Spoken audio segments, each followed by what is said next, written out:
Kali ini saya ajak Anda ke Ciamis. Yuk kita belajar cara membuat angklung dari seniman ternama di Ciamis.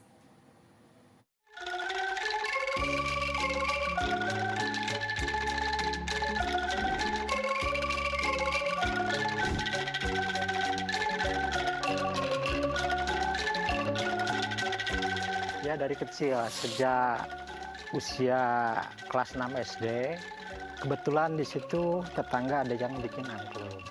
Nah, saya ikut kerja, terus sampai biaya sekolahnya sampai ke tingkat SLTA dari situ. Nah setelah keluar cari pekerjaan susah sekali. Kenapa saya tidak berinisiatif untuk mengembangkan potensi yang ada di diri kita gitu.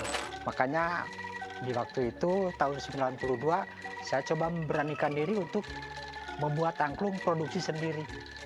Karena cuma saya yang ngerjain, keluarga akhirnya tetangga, anak-anak muda yang drop out sekolah SD, SMP, cari kerja susah, dia ikut kok.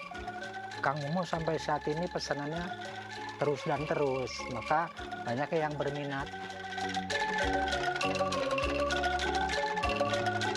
Dulu 292 order tidak, omset tidak sebesar ini. Kadang-kadang ada, kadang-kadang tidak. Tetapi dengan teguh istiqomah, saya harus bekerja di angklung sebagai profesi mata pencaharian. Tetapi kalau bertahan, tiap tahun bertahan, insya Allah ordernya pun akan banyak. Kalau di sini ada 10 kelompok. Nah, karyawannya rata-rata 6 sampai 10, kurang lebih ada 70.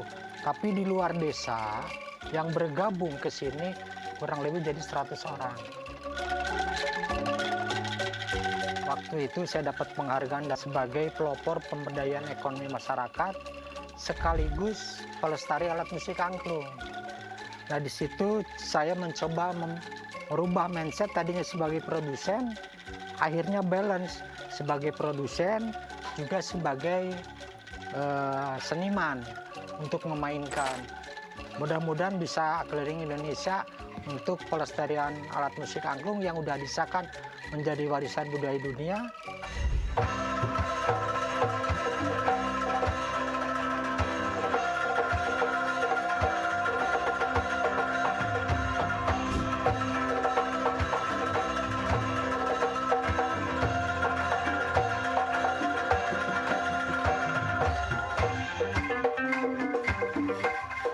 Saya tidak belajar secara dunia pendidikan, tapi otodidak. Tapi alhamdulillah begitu sharing dengan anak-anak atau guru-guru yang melalui pendidikan formal sama. Cuman ya itu tadi, saya tidak punya gelar, orang lain punya gelar. Ini proses pembuatan angklung diawali dari nada dulu. Karena ini adalah salah satu roh angklung dari nada.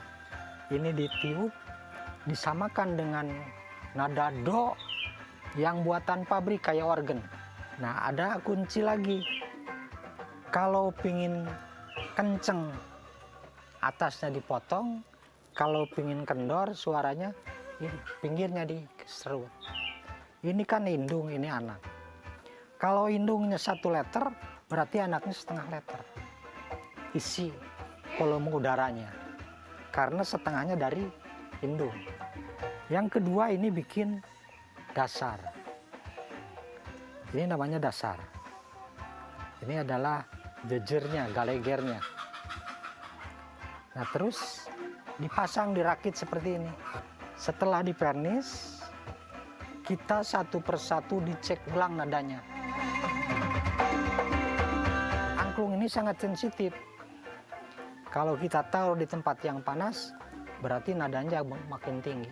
Kalau di tempat yang lembab, berarti makin nanti akan rendah nadanya.